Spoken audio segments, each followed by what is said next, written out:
So Chef, one of the things that I notice when I go to the grocery store, because I do these grocery store scavenger hunts with our guests, and we, scavenger the grocery store and pick products that are Pritikin approved. Yeah, yeah. And the guests always gear towards and ask me the question about energy bars. Everybody wants to eat energy bars. Guess what? They are touted to be healthy, but most times they're not. And one of the things that we have to realize about energy bars is that they're not whole foods. They use protein isolates, like soy protein isolates and things like that. And the body is really not designed to process the processed food. So yes, I know they're convenient, they taste good, they're seemingly healthy, but they're very calorically dense because they're very dry. Yep. And how long does it actually take you to eat an energy bar? Yeah, I mean, how many minutes? A minute, 2 minutes? Yeah, and then it's gone, right? And then when it's gone, guess what? You're still hungry because it takes about 20 minutes for your belly, your mind, your brain and your belly to have a connection that you're actually satisfied. So one of the things I like to tell the guests is, listen, if you eat energy bars and when you're finished, you still want to eat more food, then that's to show you that it's not very satisfying because it's very, very dry.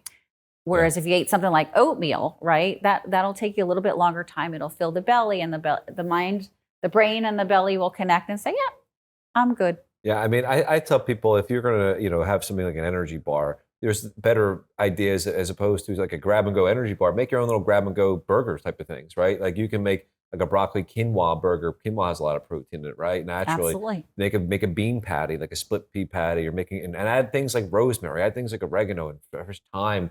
Add different spices. There's a black bean burger that we serve here with a Southwest Chipotle seasoning on there. There's lots of things you can do that you can kind of toast. Make these in big batches, portion them out on a sheet tray with parchment paper, and then freeze them.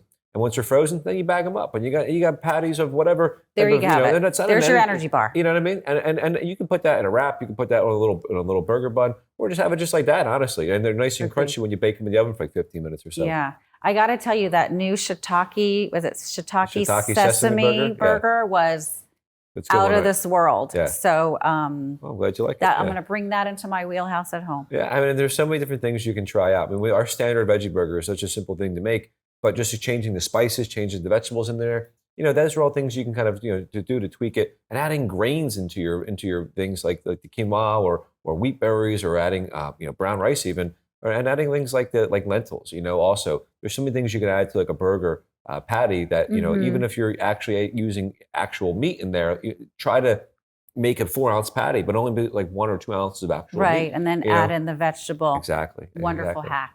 Yeah.